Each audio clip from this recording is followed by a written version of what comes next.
angels waging war in the unseen realm. Global events fulfilling biblical prophecy. Eternal life. What lies beyond mortality? From analyzing the paranormal from a biblical worldview to the discussion of cutting-edge science and technology, conspiracy, discovery, special investigative reports. Unafraid to explore the challenging issues facing humanity.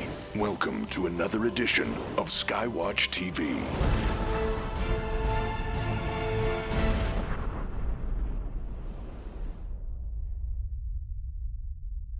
The sons of God saw that the daughters of men were fair, and they took wives of all they chose. What does that mean? Where did that originate? Welcome to SkyWatch TV. I'm Derek Gilbert. Joining me in studio this week, the host of Into the Multiverse, one of the many web-only or web exclusives from SkyWatch TV. You'll find it at skywatchtv.com. Josh Peck. Hey, Derek. Thanks for having me. And the scholar in residence from Logos Bible Software and the author of a number of books we recommend for your reference library, most specifically The Unseen Realm, Recovering the Supernatural Worldview of the Bible, Dr. Michael Heiser. Mike, right. Welcome back to SkyWatch TV. Thanks. Genesis 6, 1 through 4, of course, that's the passage that describes the angels who kept not their first estate, sure, as referenced in the New Testament, who came down and mated with human women, produced the giants, the Nephilim. Did that story originate with Moses or with the Torah, the Pentateuch, or was there an earlier version of that story? What was the source material? Yeah, it's interesting that you asked the question that way, because there's actually two different ways of looking at it. One is, again, that the writer of Genesis is sort of borrowing something. And the other is that the writer of Genesis is aware of something, a storyline, a plot line, a backstory, and is using that for some specific purpose. And what you really get in the case of Genesis 6, 1 through 4 is a little bit of both. Now, we're not saying that the biblical writers depended on this, like, oh, hey, we have 4 verses to fill in here, like what should we do? I can't think of anything, and then pull something off the shelf, and I got it, let's just change this one up. That isn't what's going on. In Scripture, a lot of what you have, especially in the Old Testament, that bears some similarity to some other ancient text, is done for deliberate theological purposes. The biblical writers are going to take an idea or a statement or a story out and say, well, you may be familiar with this, but that isn't really the whole story, or that's really not the true story, or we don't want you to buy into this. We're going to correct it in some way. And that's actually what you get with Genesis 6, 1 through 4. And we can talk about some of the specifics to that if you like. Mm-hmm. That's what I'm interested in, is how the actual Mesopotamian version of this counteracts with the biblical one, and why that's so important to help us interpret the biblical version. I think we should start off right away by saying, and this might startle some of your listeners, but it's true. And that is, a lot of the material that we're going to talk about in the next few minutes here, you will not find in commentaries. A lot of the research for this, again, scholars have been looking at flood stories from Mesopotamia for a long time. Mm-hmm. And so they're aware of the figures that are actually, the Mesopotamian figures that are behind the backstory, the Apkallu, and I'll talk about who they were. But nobody until 2010, believe it or not, ever did a systematic study of the Apkallu, very specifically for, okay, why are they here, what's going on, and what about this story are the biblical writers, Genesis 6, 1 through 4, what are they shooting at here? Mm-hmm. So that was in 2010 that was done. So if your commentaries on your shelf at home are predating that and don't interact with this recent work, they are by definition obsolete from the get-go. So what the Mesopotamian backstory is, that for those listeners who might be familiar with the general flood story, the gods are upset, the people are noisy down there, we need to get rid of them because, they're a headache and all this sort of thing. Well, part of the primeval story for a Mesopotamian, if you grew up in Mesopotamia, you would have been taught about the Apkallu. The Apkallu, before the flood, he thought, are divine beings. And they're the ones who dispense great knowledge to humanity. They're the ones who are responsible for civilization. They are these civilization heroes for Mesopotamia. Well, they're not the ones who want to get rid of people. Okay? Those are the higher ups. And so the Apkallu sort of have a problem. Well, we've invested a lot of time here in humanity, and we, they're like friendly. We kind of like humans. And so if the gods want to wipe them out with a flood, what's going to happen, to all of this that we've taught them? How is civilization going to go on? How's humanity going to survive? Mm-hmm. And with it, this great knowledge that we've given them. And so there's this story about the Apkallu that they come up with, an opportunity to try to undo the effects of the great flood that the gods, are going to send on humanity and do. And what they do is, apparently, they cohabit with human women. And we say that's the answer because before the flood, the Apkallu are referred to as divine beings. After the flood, they are not. They're referred to as, for lack of a better term, hybrid beings. Those who, are from human women. You'll actually see this phrase in cuneiform tablets, that the Apkallu now that are, have this lineage, have a human lineage to them. They're the ones who survived the flood, again, to, keep civilization alive and so on and so forth. Well, to people, it's like that's heroic. That's a wonderful thing to do. But Marduk, the great god at Babylon, is really angry. And he says the Apkallu are going to be sent back to the abyss from which they came, never to return again. So now look at what you have here. You have divine beings before the flood. They mix, their themselves, with humanity in the course of the events of the flood to try to, keep this agenda alive. After the flood, you have them referred to as hybrids. And by the way, Apkallu after the flood are also described in another way. They're also giants. Gilgamesh is called Lord of the Apkallu, and Gilgamesh is described as, giant. He has gigantic proportions. So you have every element of Genesis 6:1 through 4 in the Mesopotamian backstory. Wow. And so what's going on, and scholars have wondered a long time why, these 4 verses are so bizarre. What role do they play? They just look like, I've come across scholars that refer to them as just a sort of, refer to these verses as a polytheistic appendage that's just garbage, they don't know what to do with it. Because it's so different than anything else. Well, what they're there for is to telegraph, look, you may have heard, or you're going to hear Babylonians and other people say, well, this is why we're great. This is why we're better. This is why the gods have blessed us, the greatest civilization on the earth and all this kind of talk. And it's because we inherited this great wisdom. And we inherited it because these gods stepped out and risked themselves for us. And, they're heroes, and this is great. And the biblical writer's like, not really. Yeah, you may have heard that, but here's the correct story. Because this is a transgression. This is something that never should have happened. You shouldn't have heaven and earth doing this. And the product of that, the Nephilim, are going to be picked up later in the conquest narrative as being the progenitors of the Anakim, who, oh, by the way, were the ones who were bent on the annihilation of us, the Israelites. So this was not a good thing. This is not, this heaven and earth mixture was never intended to be something that the true God willed and wanted to happen. And so it picks up on that story to sort of correct it and orient Israelites to how we should really be thinking about the events of the flood. This is fascinating because Gilgamesh is generally considered by historians to be an historical king. In fact, just prior to the invasion of Iraq in 2003, a team working in the Euphrates thought that they had found the actual tomb of Gilgamesh. So I read the article that you referenced by Amar Anus. But I had somehow missed the part about it shows you something about my reading comprehension. So the Apkallu were well known to the ancient Near East, the Mesopotamians, and generally speaking, they considered them to be beneficial, or were they were considered? They were considered beneficial, although you will find negative statements about them as well. Now, the scribal class sort of made them heroes because the Apkallu were the dispensers of divine knowledge, and if you were a scribe, well, that made you special. It made you special because you're mastering the content, so you're chosen, to be the inheritor of this great knowledge. But there are other statements about them that connect the Apkallu with, witchcraft, with demonization.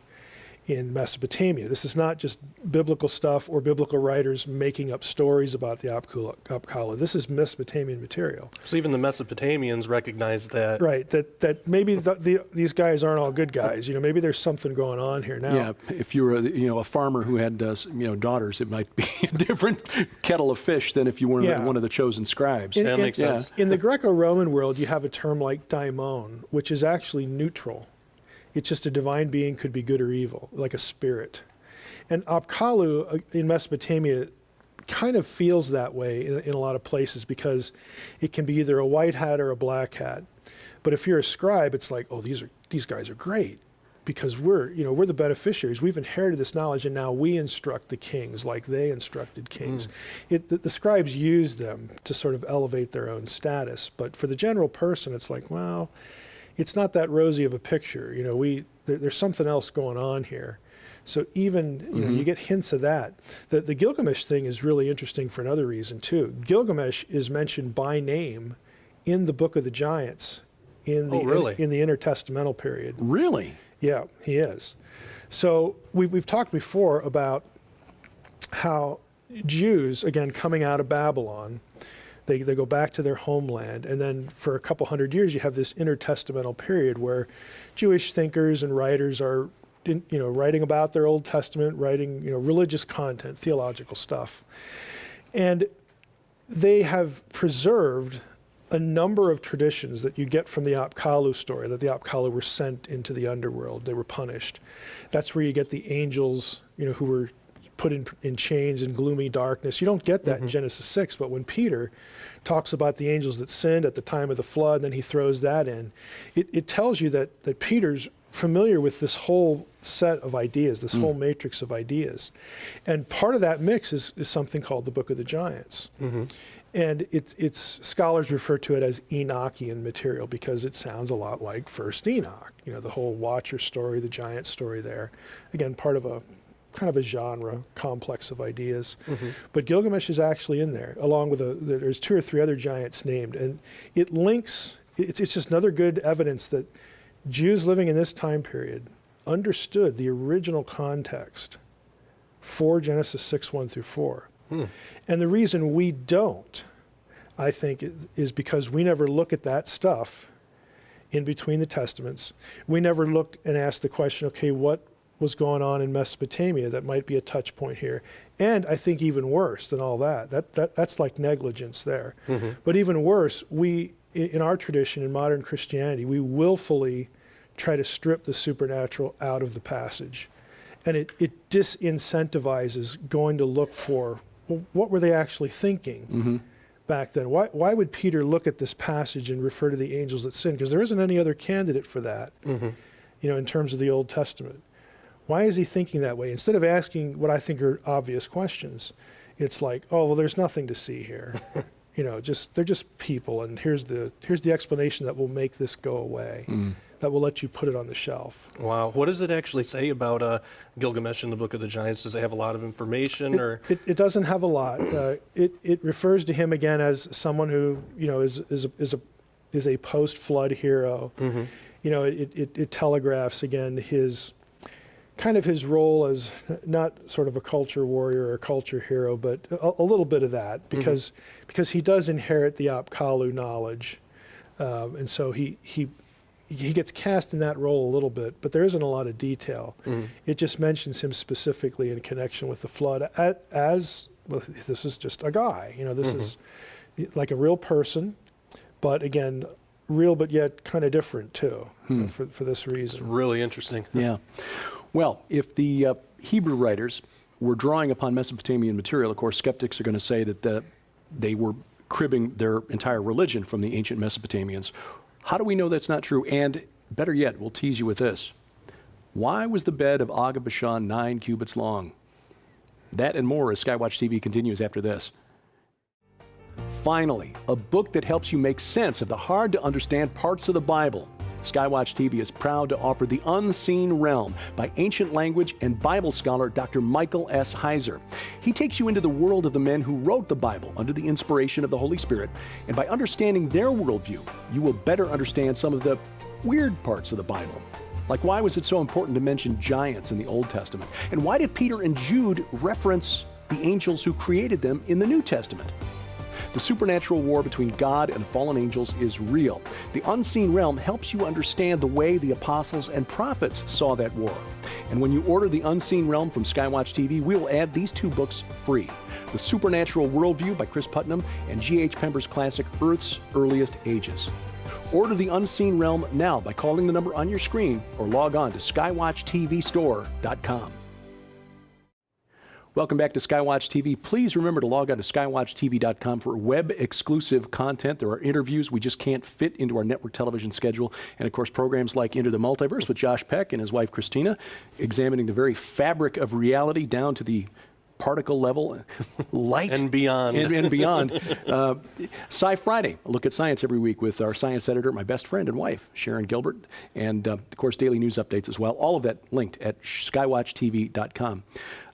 Mike, the skeptics will often say that because there are such similarities between the Bible and the stories from ancient Mesopotamia, that the Hebrews must have copied their religion from the Mesopotamians, that Yahweh was just a creation copied from earlier gods like Marduk or Enlil. Or how do we know that that's not the case?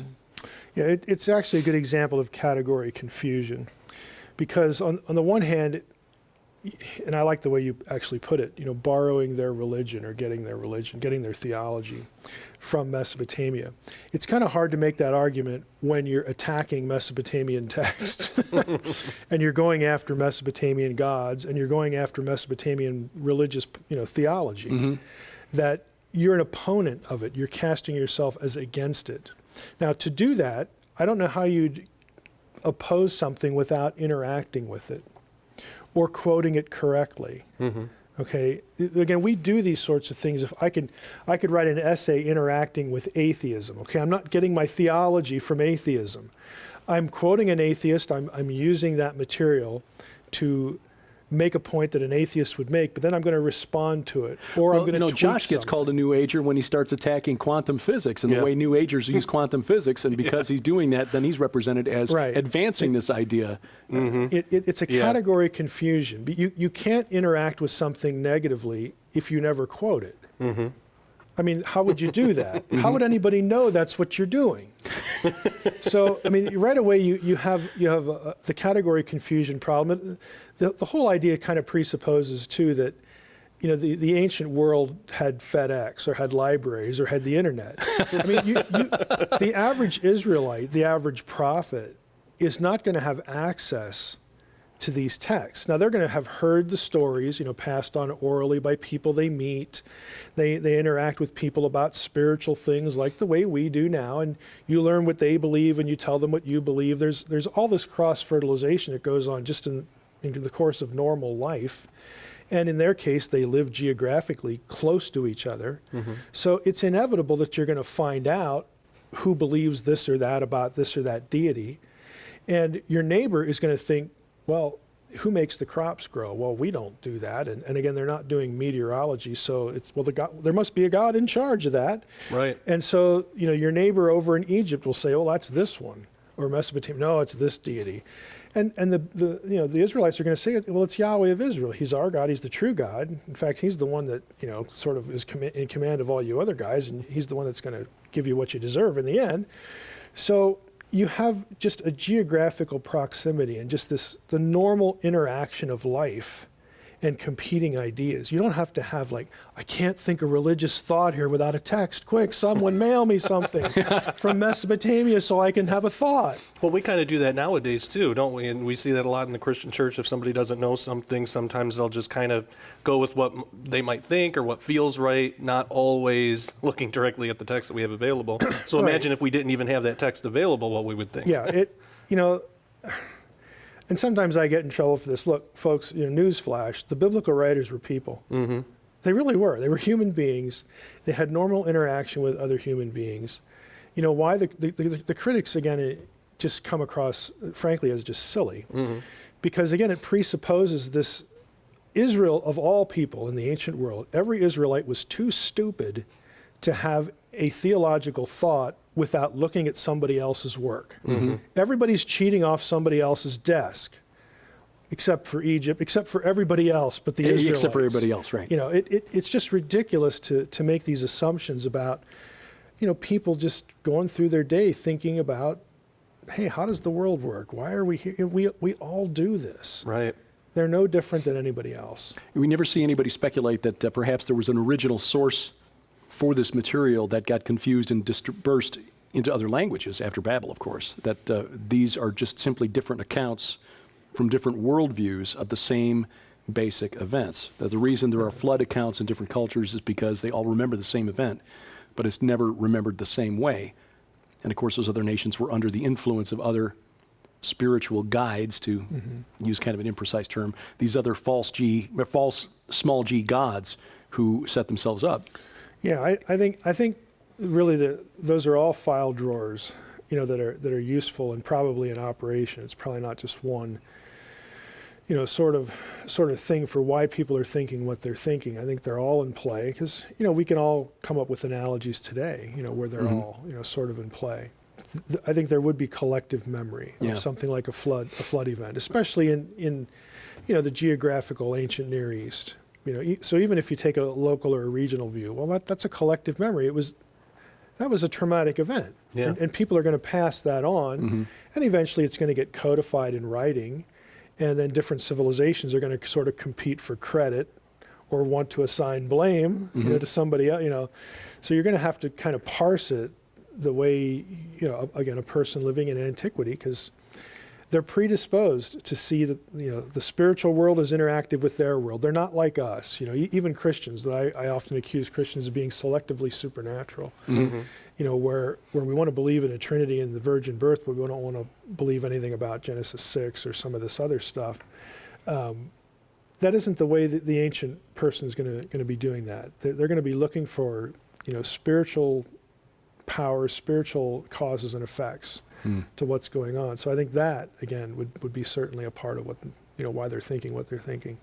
Makes a lot of sense. When the Hebrew prophets were writing these stories down, and when Moses, for example, wrote the account of their victory over Og of Bashan, I want to get this because I think this is such a cool point. And I think it illustrates... I know where you're going here. Yeah, and I think it illustrates what you're writing about in the unseen realm and why it's important to understand the backstory, to understand what Moses and the other Hebrew prophets were trying to convey in their writings. The detail of Og's bed, we normally hear the story that, you know, Og, because he was of the Rephaim, must have been really tall because his bed was 9 cubits long. Behold, it is still in, you know, Ramah of the Ammonites. Yeah. Why did Moses include that detail? Because he knew there would be Bible trivia games that would be involved. But he'll be here all week. No, thank you. But we look at stuff like this, and that's kind of what we assign it to. Like it's just this throwaway detail, but it's actually not. You know, in this case, yeah, I mean, Og is definitely linked with the Rephaim, and who are from the Anakim, who are from the Nephilim. I mean, he's definitely in this giant, you know, clan lineage. But the dimensions of the bed are not just a throwaway. They're not just there to impress you. Those dimensions are exactly, to the cubit, the dimensions of the sacred marriage bed of Marduk at Babylon. Wow.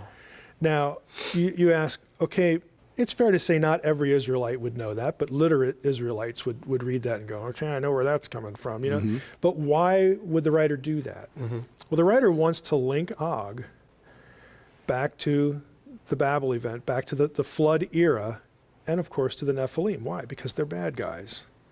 He wants, you know, the theological point, again, this ties in with the whole harem thing, the logic of the annihilation commands, that they're not indiscriminate, they're not random, they're specifically, those commands are uttered and those verbs of destruction are used specifically where Anakim were spotted in the land. And so they need to be eliminated because they are truly a threat to our existence. They can exterminate us. And since they're, again, part of this hostile rivalry of the gods that goes back to, guess where? Babylon, the Tower of Babel event, Deuteronomy 32:8, the sons of God over the nations, all this stuff, the Old Testament explanation for why nations have other gods. Again, these are not isolated points. They're all, they can be found in a matrix of ideas that are related. So making sure the readers know that, look, we didn't just pick on Og because we didn't like him. or because, hey, he's tall, let's get rid of him. Okay, no, they're picking on Og because he goes back to this. And that's why he's a threat, and that's why we need to take him out. Because if we don't, it's really either us or them. Ultimately, that's what it's going to be. Wow. It's the kind of context that somebody living in that day and age would have understood. Like today, Yeah. I heard somebody describe a very popular show on cable, I won't name, as being what the Lord of the Rings would look like if it were produced by Hugh Hefner. And so, today in our 21st century context, you know that name, you know what he's about, and therefore you know how he would influence the worldview of this particular program. Same approach here. Okay, we know what Og was about with that sacred marriage bed type thing. That's Marduk, that's Babylon.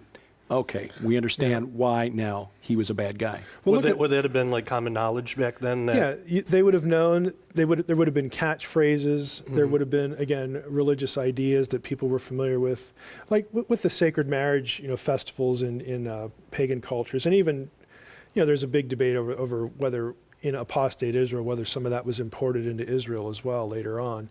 That was associated with the New Year event, which was, it only happens once a year and it's a holiday, and you kind of, it becomes part of the baggage that as you grow up in the land, well, this is what we do for New Year's Day, So people would have been familiar with, again, some of the language, some of the concepts, some of the rituals, even if they didn't ever observe them. Well, this is what we do for this, celebrate this event. Your thing about Lord of the Rings made me think of the recent retelling of the Passion. The whole gospel story, again, set in, contemporary culture, 21st century culture. Well, there are ideas that if we're Christians and we know the story well enough, we can be not part of that culture and still kind of know what they're doing. But what the characters are doing and communicating as far as relationships, who the white hats are, who the black hats are, who the ones that can't be trusted, who the betrayer is, all these, again, things that propel the story, you can change all of how that's communicated, but it still gets communicated. And so it's the same situation back here. It's fascinating. It helps you understand the Bible in a whole new way. The book is The Unseen Realm, Recovering the Supernatural Worldview of the Bible, the author, Dr. Michael Heiser. Josh Peck, the host of Into the Multiverse, one of the web-exclusive programs available from SkyWatch TV. You'll find it online at skywatchtv.com. Please look us up on Facebook. Give us a like there. Follow that to our links to our other social media sites, Google+, Twitter, and so forth. And we thank you for watching as we keep watch. I'm Derek Gilbert, and this is SkyWatch TV.